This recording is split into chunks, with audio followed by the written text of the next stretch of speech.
Iniciando aqui mais uma edição do nosso programa Webinar da Indústria, esse projeto que faz parte do site Indústria News, industrianews.com.br. Eu aproveito sempre esse início do programa para fazer um convite a vocês para acessar o site. Lá tem muito conteúdo exclusivo, séries especiais sobre a indústria da Bahia, análise, enfim. É uma cobertura bem bacana sobre esse setor tão importante para a economia da Bahia e do Brasil. Hoje a gente vai falar sobre uma empresa que nasceu no interior da Bahia, mais precisamente em Alagoinhas, e hoje a gente pode considerar como uma das maiores indústrias de laticínios e produtos derivados do estado, com presença em centenas, eu posso dizer assim, centenas de municípios de vários estados do Nordeste, Bahia, Pernambuco, Sergipe, Paraíba, Rio Grande do Norte, enfim, é uma potência. Eu estou falando da Natural Gurt, que está completando este ano 30 anos de atividade, mostrando que indústria regional também pode ganhar escala e competir com grandes marcas nacionais e internacionais. Para falar dessa trajetória de sucesso, eu converso agora com Paulo Sintra. Ele é sócio fundador da Natural Gurt, também é um executivo do setor, já foi presidente do Sindleite, hoje é vice-presidente da entidade, enfim, muita coisa para conversar, viu, Paulo? Sobre a Natural, sobre o mercado. Para começar, eu queria relembrar um pouco dessa história da empresa, né? 30 anos, não é qualquer empresa que faz 30 anos, na Bahia menos ainda, né?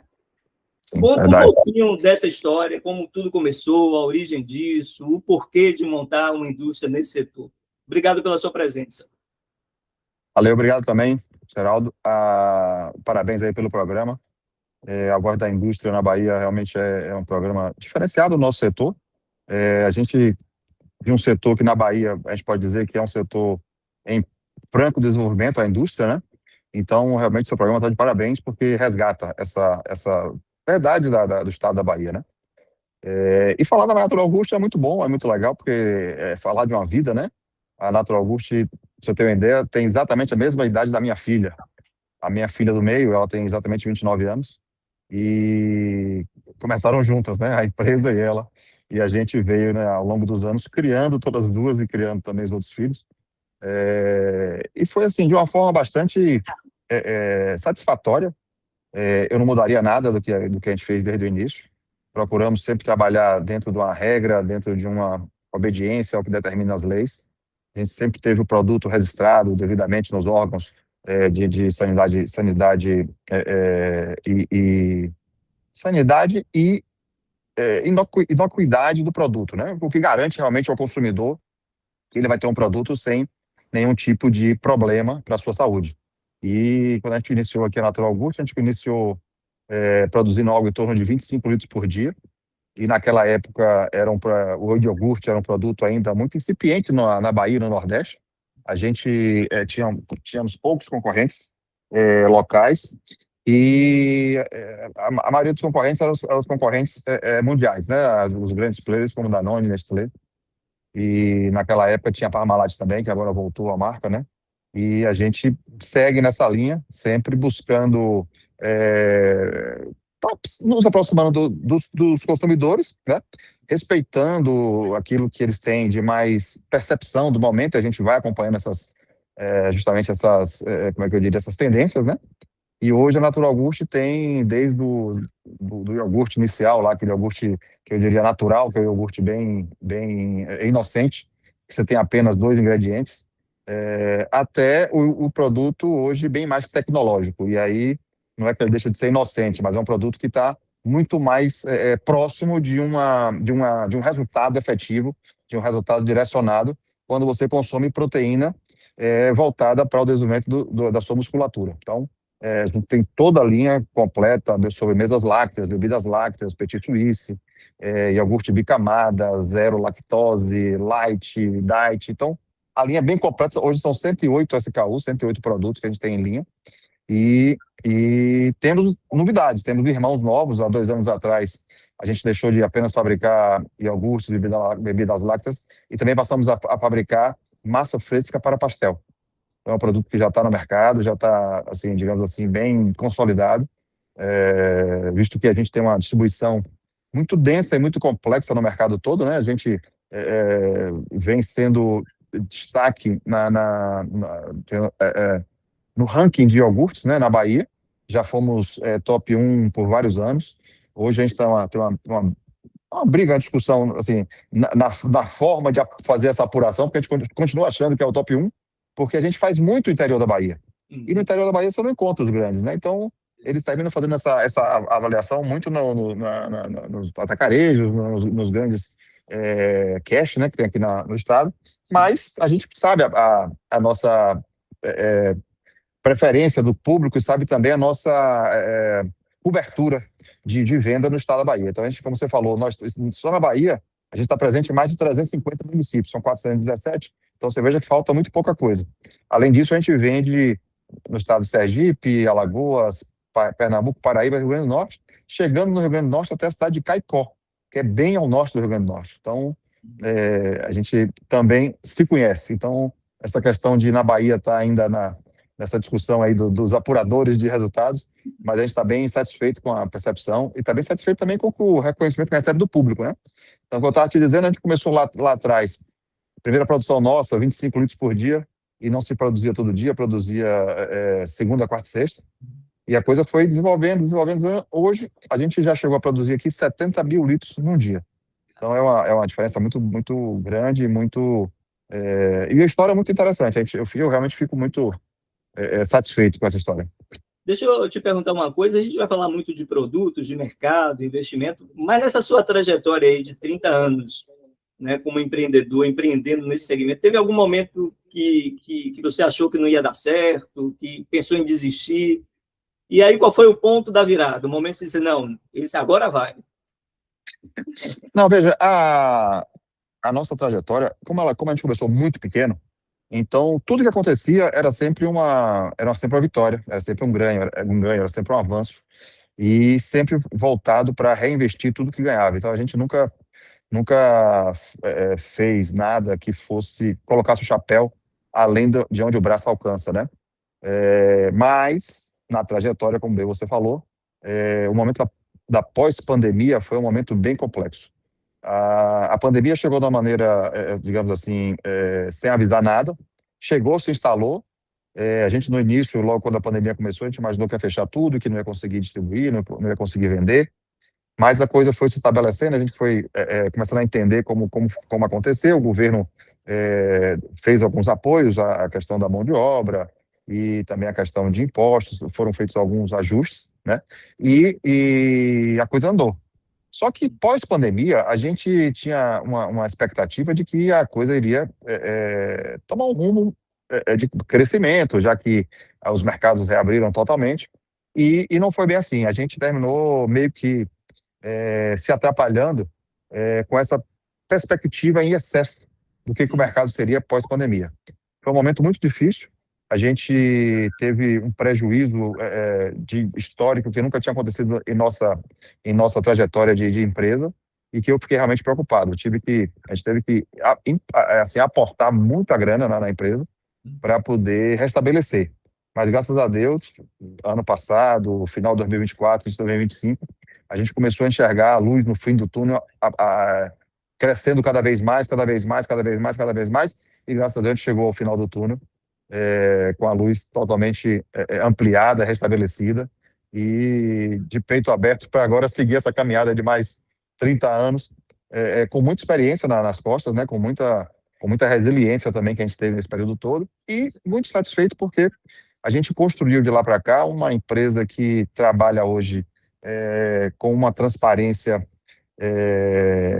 e autonomia muito grande. Então, a gente tem uma turma aqui com a gente, que no mínimo de 15, 20 anos já com a gente, que vem tocando a empresa de uma maneira bastante, assim, que eu diria que bastante competente, nas áreas que diz respeito ao nosso dia a dia.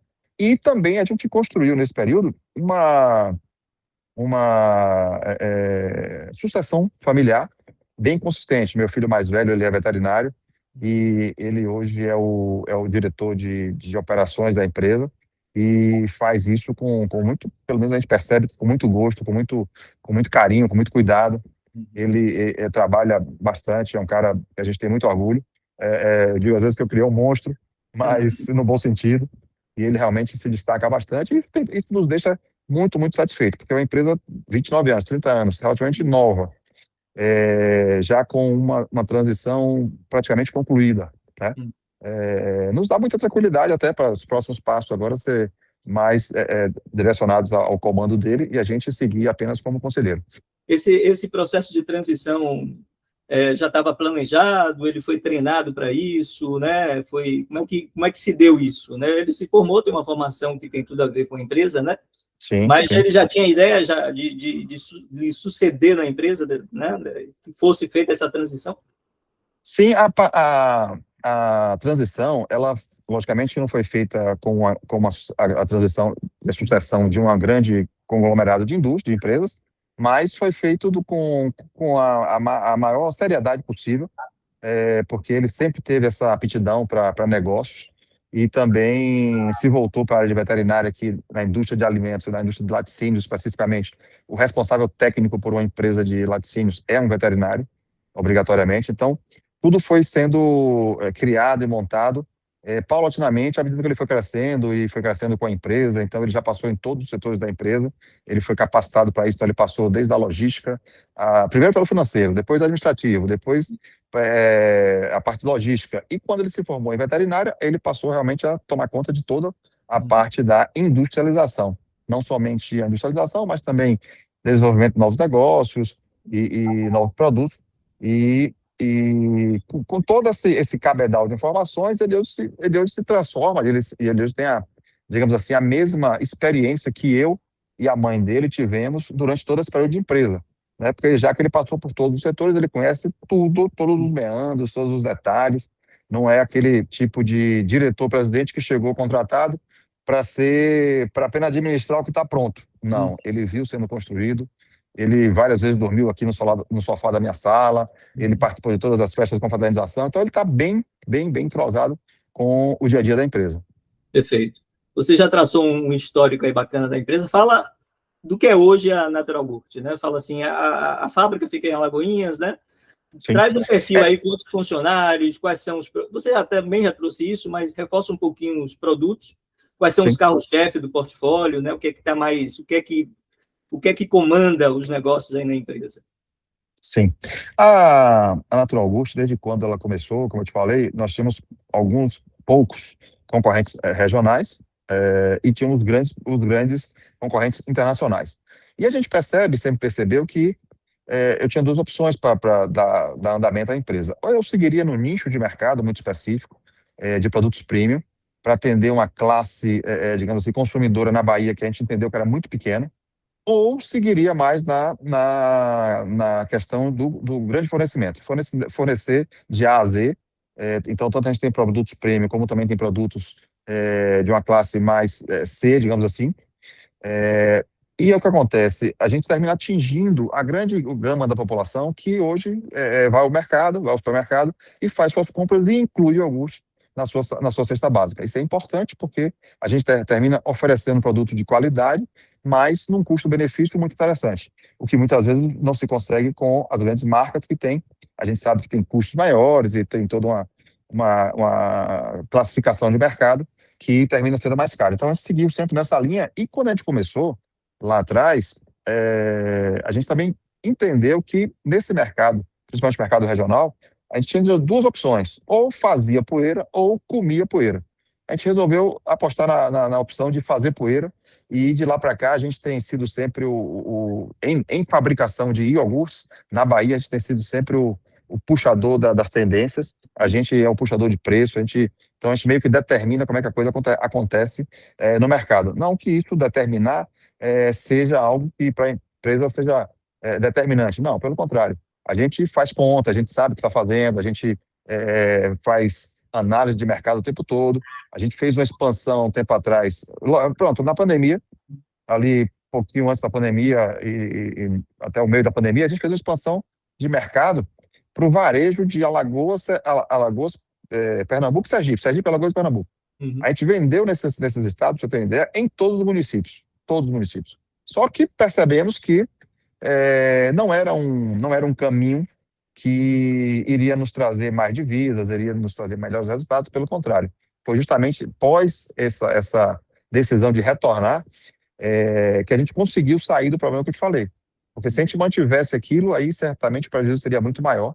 E foi uma experiência de mercado bastante importante, porque agora a gente sabe exatamente qual a combuca pode botar a mão, qual não pode. Tanto que a gente agora prefere expandir em número de produtos do que em área de atuação. Justamente porque o frete é muito caro, o óleo diesel é muito sensível ao preço, caminhão é um equipamento caro e a gente faz a logística própria, nós não temos logística terceirizada. Então, tudo isso, com o passar dos anos, foi nos trazendo conhecimento e experiência para saber exatamente o caminho a trilhar. E eu imagino que o nosso crescimento hoje passa realmente por número de produtos, e caso a gente queira crescer em outras regiões, passaria por novas fábricas. Então, aí são pulos bem mais ousados, ou arrendando novas fábricas, ou construindo novas fábricas do início, mas seria nessa linha de pegada dentro do produto que a gente escolheu seguir. A fábrica hoje, o grupo como um todo emprega quantas pessoas, Paulo? Hoje nós temos a parte de indústria e temos também a parte de supermercados. Nós temos lojas de supermercados aqui em Alagoinhas e região, e hoje, juntando todo mundo, são aproximadamente 1.000 colaboradores. É um número bastante interessante. Com certeza. Eu tenho um dado aqui, depois você pode confirmar para mim. Vocês produzem cerca de 50 mil quilos de iogurte por dia. De média. De média por dia, né? Eu fico de impressionado como é que se constrói essa escala a partir do interior, né? Quando a gente não imagina, né, uma cidade de médio porte como Alagoinhas ter essa escala toda, né, e disputar tanto mercado, né? Na verdade, assim, aonde a fábrica está instalada tem muito a ver com a percepção de logística, né? A gente aqui em Alagoinhas está na margem da BR-101, a 60 quilômetros de Feira de Santana, 100 de Salvador, a 230 de Aracaju. Então, são muitas cidades em volta, e a gente, quando começou lá atrás com 25 litros por dia, a gente vendia só em Alagoinhas, depois foi crescendo de forma radial. A gente foi radialmente crescendo para cidades vizinhas, então, Aramari, Inhambupe, até chegar em Feira de Santana levou 2 anos. A gente foi vender em Feira de Santana só depois de 2 anos de início da fábrica. Chegar em Salvador demorou mais uns 4 anos. Então a gente não saía igual doido. Não, vou vender em Salvador porque lá vende muito. Não, a gente foi vendendo de forma consistente, dentro da nossa capacidade de produção. E quando chegou em Salvador não saiu mais. Quando chegou em Feira de Santana não saiu mais. Quando chegou em Aracaju não saiu mais. Então é porque a gente vai num formato de muita segurança naquilo que está fazendo. E buscando sempre parcerias com redes de supermercados locais para que isso aconteça de uma forma consistente. Essa sempre foi a ideia, desde o início. Até porque, a coisa que eu não falei, a Natural Gut, ela é oriunda de uma franquia. A gente, quando iniciou lá atrás, a gente foi em busca de iniciar a produção, que a gente produzia só queijo mussarela. E quando a gente resolveu produzir iogurte, eu fui, logicamente, pesquisar, como naturalmente acontece com qualquer negócio novo que a gente faz. E nessa pesquisa, a gente identificou que em São José dos Campos, lá em São Paulo, tinha um cara vendendo uma franquia de iogurte. Eu digo, pode ser interessante, porque o cara está em São Paulo, é um mercado muito mais, assim, muito mais exigente, já está lá há alguns anos, eu vou lá ver esse negócio. E aí fui lá conversar com ele, conversei e percebi que o que ele propunha era muito interessante. Inclusive a marca Natural Gut era dele, a gente adquiriu essa marca depois, por causa dos anos. Ele desistiu do negócio e aí vendeu a marca. Ele desistiu de fazer franquia, que não estava performando para ele, porque o formato que ele tinha de cobrança de royalties era muito frágil e as pessoas burlavam e ele ficava sem receber, é uma confusão. E aí, como ele identificou a gente como sendo o parceiro mais assim, eficaz, o que tinha respeitado mais o negócio dele e tal, ele aí resolveu nos oferecer a marca, a gente comprou e seguiu como Natural Gut. E ele, naquela época, nos trouxe não somente know-how de produção, mas também know-how de venda. Que às vezes a pessoa pode pensar assim, mas know-how de venda para vender iogurte, né, no mercado oferecer e tal? Não é não. Vender iogurte tem muito a ver com relação de confiança entre você e o supermercado. Porque o supermercado, ele tem na geladeira expositora dele, o ponto de venda mais caro do mercado, porque é o único ponto de venda dele que ele gasta energia elétrica.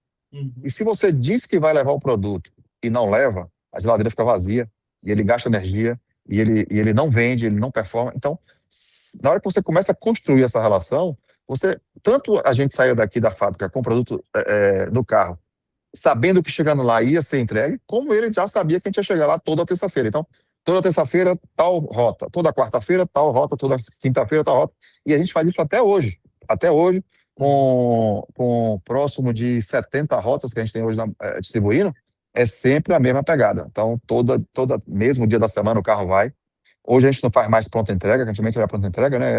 Aquela história de você sair com o produto no carro já para entregar. Hoje a gente faz pré-venda, então nós temos vendedores que fazem a pré-venda e depois os outros caminhões vão entregar. Então, isso vem se mantendo e, graças a Deus, deu certo e funcionou muito bem. Então, essa franquia nos ajudou bastante nesse período.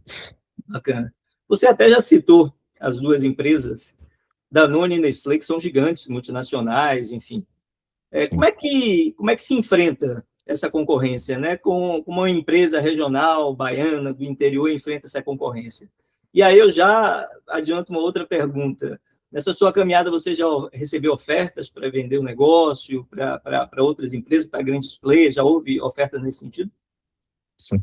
Sim, veja só, o enfrentamento com essas grandes empresas é uma coisa relativamente fácil, entre aspas, quando você estuda o mercado e percebe os movimentos deles, porque eles, por serem muito grandes, eles se movimentam muito devagar. É como se você comparasse um navio com um jet ski. Nós somos um jet ski e ele é um navio. Então, daqui que ele se movimenta, eu já dou a volta nele rápido e a gente consegue estar junto das percepções de mercado deles no primeiro movimento. Então, a gente, por exemplo, a questão do último movimento da Danone muito forte foi a questão do produto deles com proteína. Então, quando a gente percebeu esse movimento, a gente também desenvolveu o nosso produto e já começou a entrar no mercado e participar de forma efetiva para, de um jeito ou de outro, ter um portfólio parecido, próximo do grande player nacional e mundial. A Danone é o maior produtor de iogurte mundialmente. Então, a gente precisa muito estar próximo disso, percebendo essas movimentações e seguir adiante. E a gente tem um grande diferencial com relação a eles todos, distribuidores nacionais, que a distribuição nossa é própria, e a deles não é. Eles são todos sempre com distribuição terceirizada. Então, a distribuição de iogurte não é uma coisa fácil, como eu falei no início, é um produto perecível, de baixa validade e um produto sensível. Qualquer coisa, você fura o selo da tampa, você fura um saco e perdeu. E aí suja tudo. Então, é um produto que realmente tem que ter um cuidado para trabalhar com ele. E a gente terminou nesses anos todos construindo uma frota própria. Nós hoje temos algo próximo aqui de 48, 50 caminhões que distribuem isso nessa região toda que eu falei. Então, isso nos dá um diferencial competitivo muito grande e a gente termina conseguindo fazer no interior, principalmente, aquilo que eles não conseguem. Então, vira e mexe, eles estão trocando distribuidor, vira e mexe, eles estão sem entregar no mercado do interior, causando ruptura, e a gente consegue estar justamente aproveitando essas brechas, aproveitando de forma efetiva e consistente essa entrega. E o mercado, logicamente, percebe que com a gente ele vai ganhar dinheiro sempre. Com a Danone, apesar de ter um nome e tal, vai estar, de vez em quando, tendo ruptura e tendo a geladeira vazia, pagando energia e prejuízo. Então, esse diferencial a gente está sempre colocando na mesa de negociação. Então, isso realmente é um diferencial importante. E com relação a interesse de outras empresas, há um tempo atrás, você deve lembrar, quando a Betânia ela foi comprada pela Paulo, Arlon. rapidinho, sua câmera virou, só. Pronto. Foi uma ligação entrando aqui. Deixa eu só retornar. Espera um pouquinho. Essa parte depois. Agora. Perfeito. Voltou. Então, Sim. há um tempo atrás, a Betânia, ela foi adquirida, um percentual dela, por um fundo de pensão americano chamado Arlon. E nessa mesma época, esse fundo de pensão nos procurou para aumentar o tamanho da participação dele de mercado.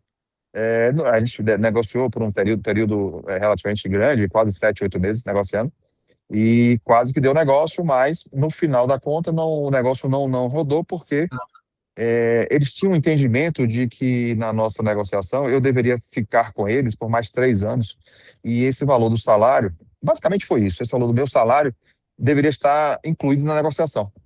E aí eu entendi que eles, na verdade, não estavam querendo fazer mais negócio, porque é uma proposta muito indecorosa, como você vai trabalhar. Eu falei para eles, se eu morrer, então vocês vão ter que contratar alguém, mas vão ter que pagar um salário, porque a pessoa não tem nada a ver com o negócio.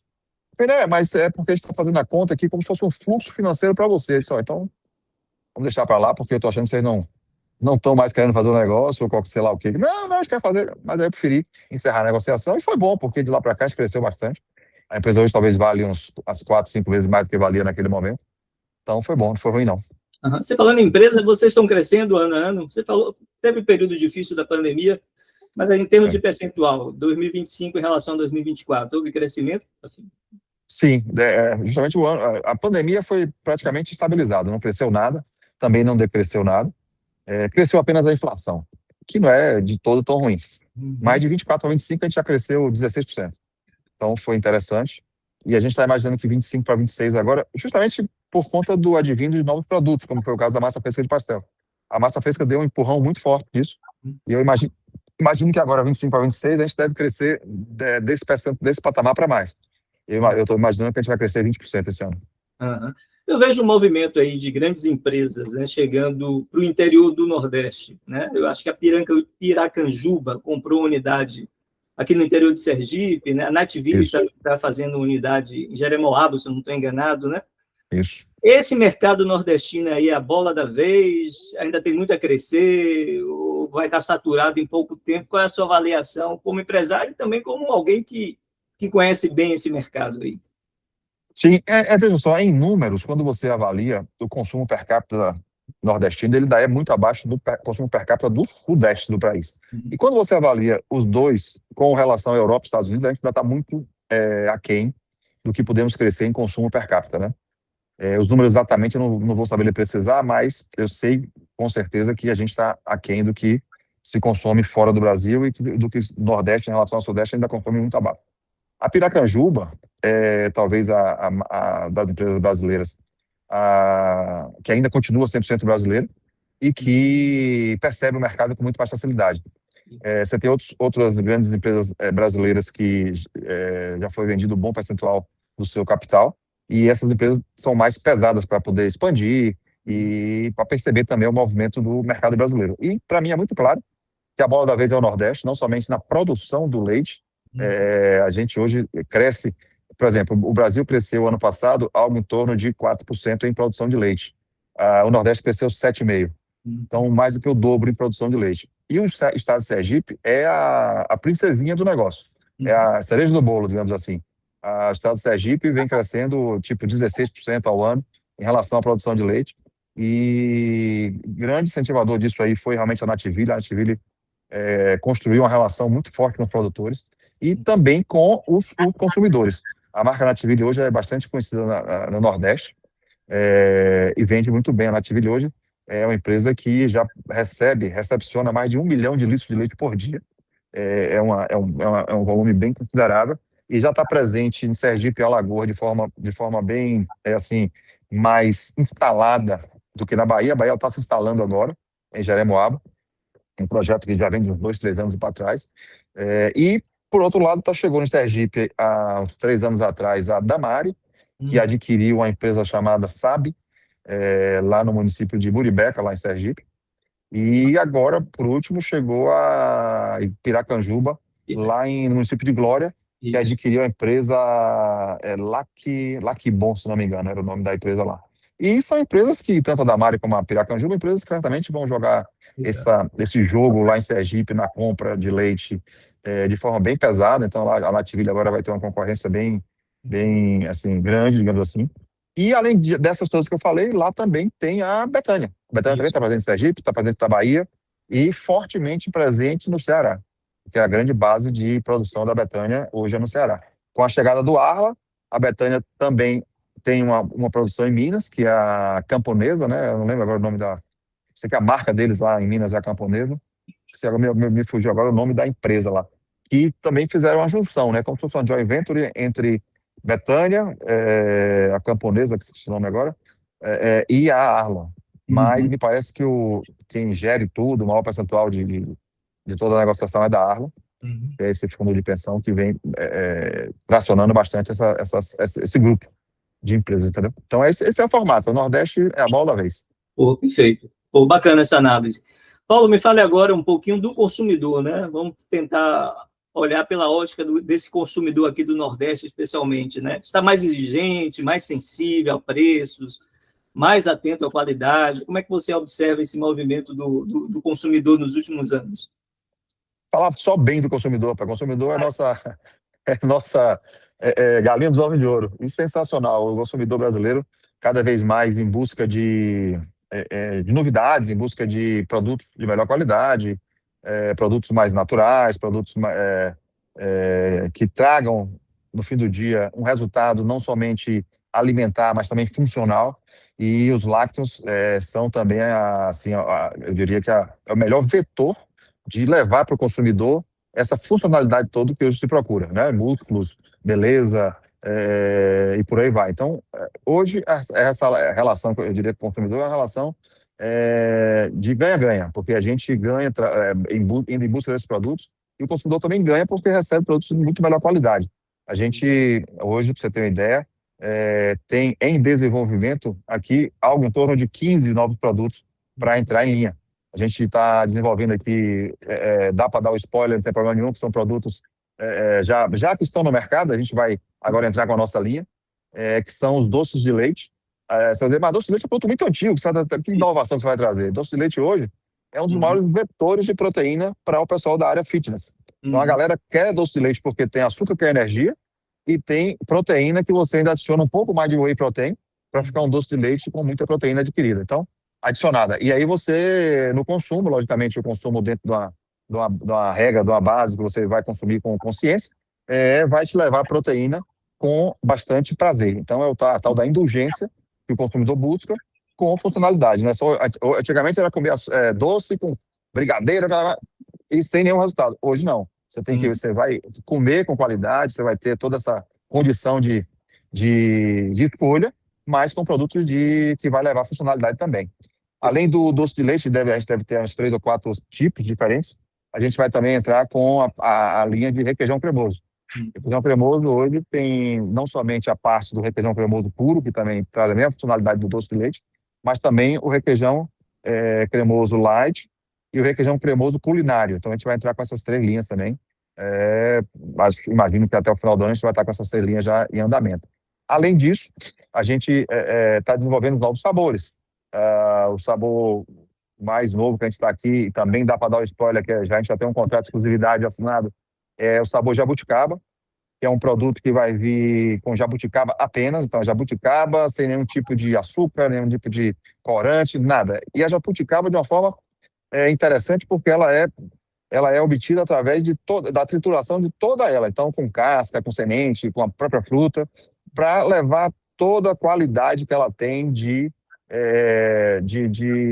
nutrientes e de produtos que fazem bem a beleza, que são os revesteróides, se não me engano, o nome da substância, e toda a parte de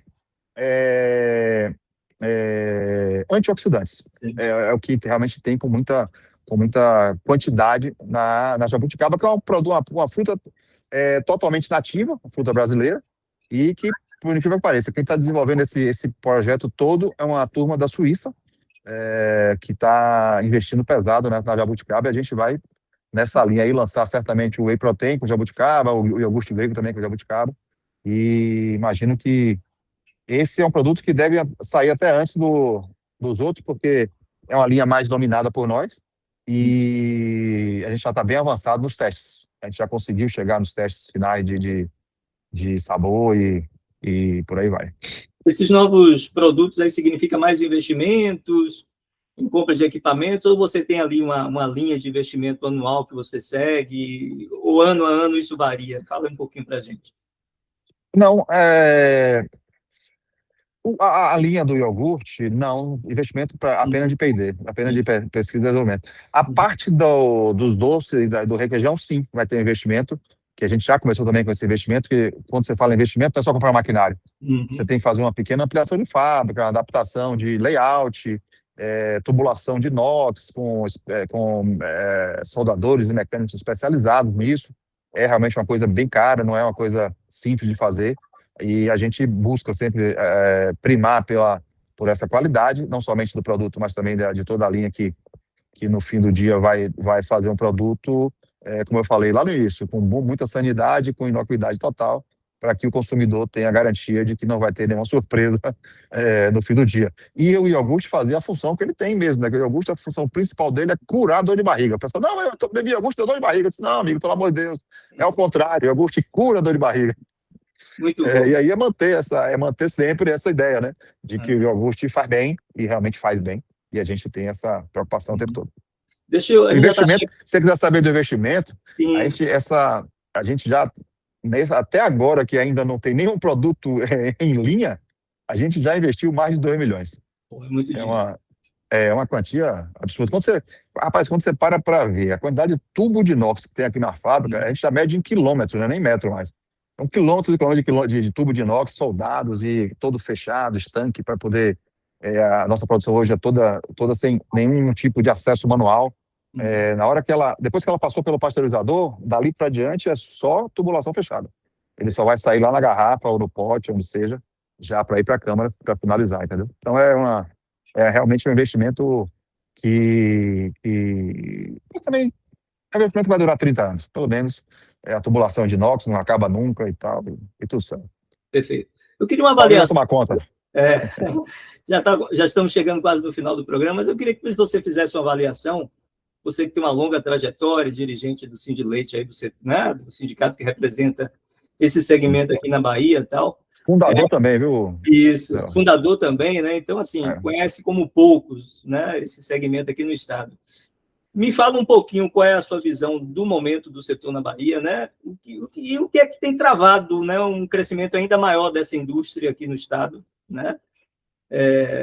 Logística eu sei que certamente é uma questão, né? E aí a gente junta com questões nacionais, como questão de tributos, enfim, faz uma análise de como está o setor e o que é que tem travado um desenvolvimento ainda maior desse segmento.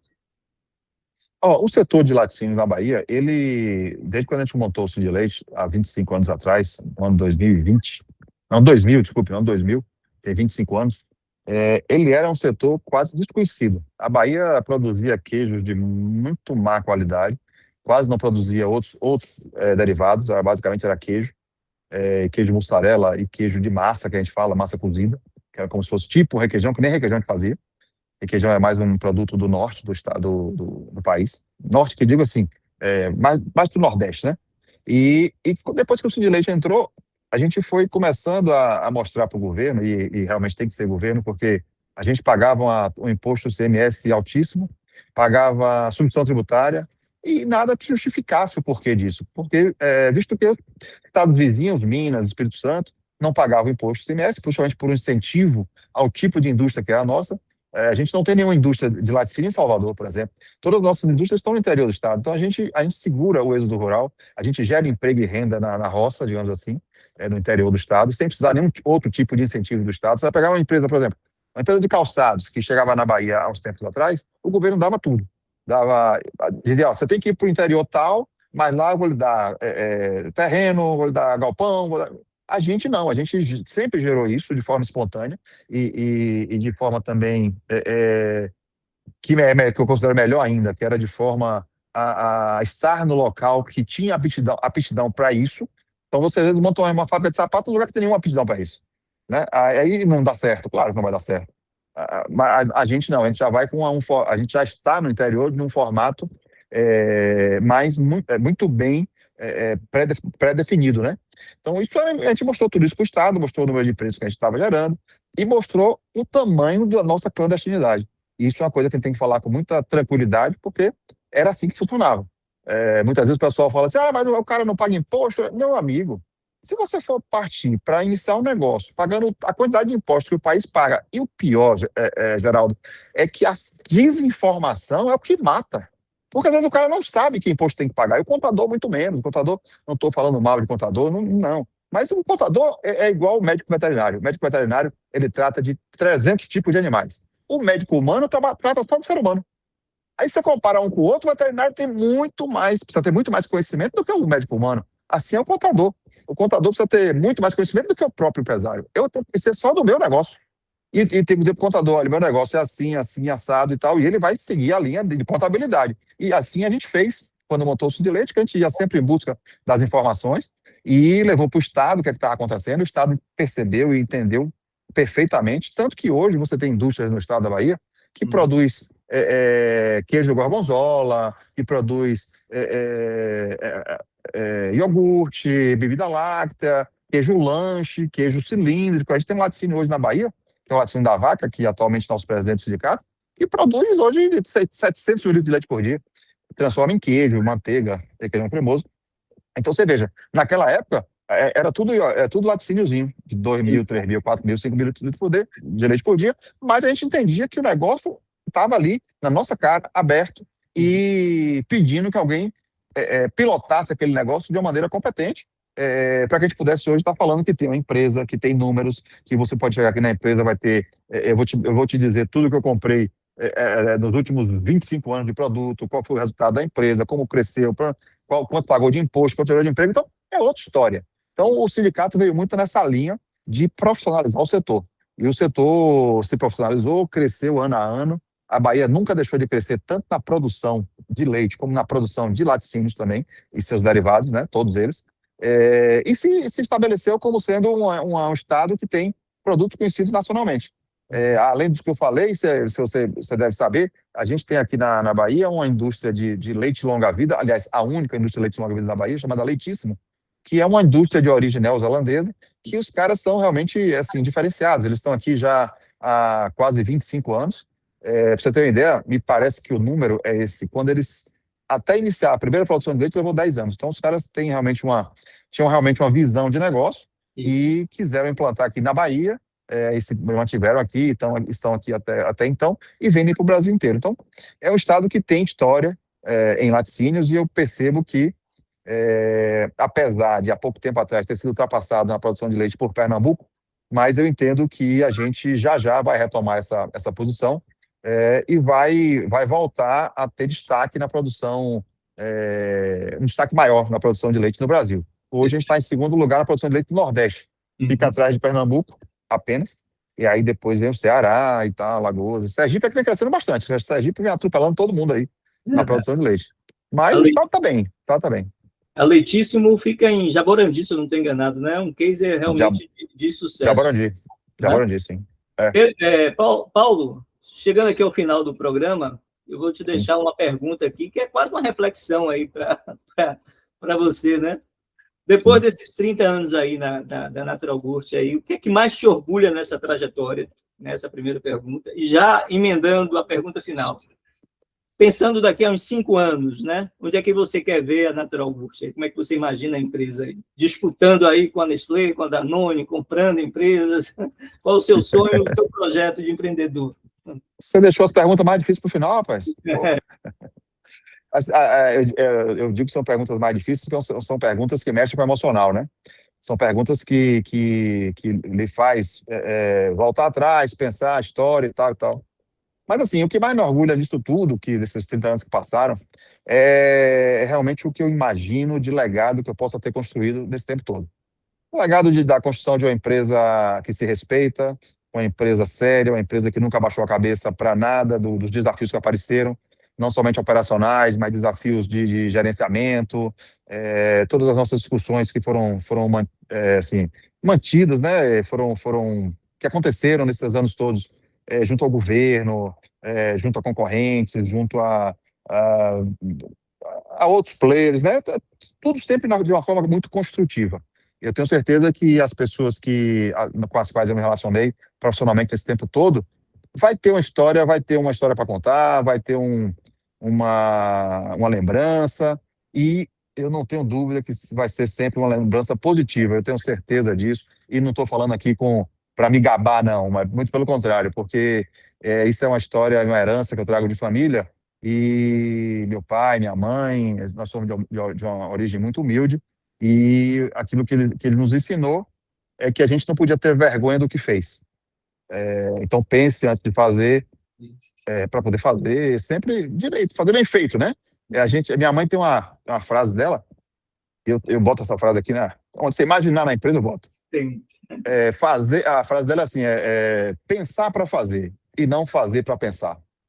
Isso é muito legal, é um ditado bem, bem simples e fácil de você entender, que daí em diante a coisa pode ser que dê errado, mas pelo menos você pensou antes e vai estar mais preparado para resolver se der algum problema, entendeu? Então isso é muito interessante. E daqui a 5 anos, rapaz, eu quero estar ainda aqui dentro, pô, tomando conta aí junto com o Paulinho, isso se deixarem, né? Eu acho que vai sim. Daqui a 5 anos eu estou com 65, hoje estou com 59. Uhum. Daqui a 5 anos eu estou com 65, você vai estar bem ainda. Vai sim. Vamos fazer mais entrevistas aí. Com certeza. Paulo, obrigado, viu? Se tiver alguma coisa Valeu, mais que você queira acrescentar aí, que eu deixei de te perguntar, que você queira reforçar, fique à vontade também. Não, perfeito, rapaz, você fez uma leitura do negócio que, às vezes, a gente faz muita, quer dizer, muita entrevista, às vezes o pessoal entrevista a gente e termina sendo uma coisa muito enfadonha, muita, a sua entrevista está sensacional, sem retoque, muito bom. Obrigado. Parabéns, viu, parabéns. Não é à toa que você está aí até hoje, na condição que está, no patamar que está, carregando aí a voz da indústria na Bahia por tantos anos. Obrigado, viu? Vida longa aí para a Natural Gurt, viu? Sucesso. Valeu, Geraldo. Estamos finalizando aqui mais uma edição do nosso webinar da indústria. Eu conversei com Paulo Sintra, sócio fundador da Natural Gurt e também vice-presidente do Sindileite. Até uma próxima.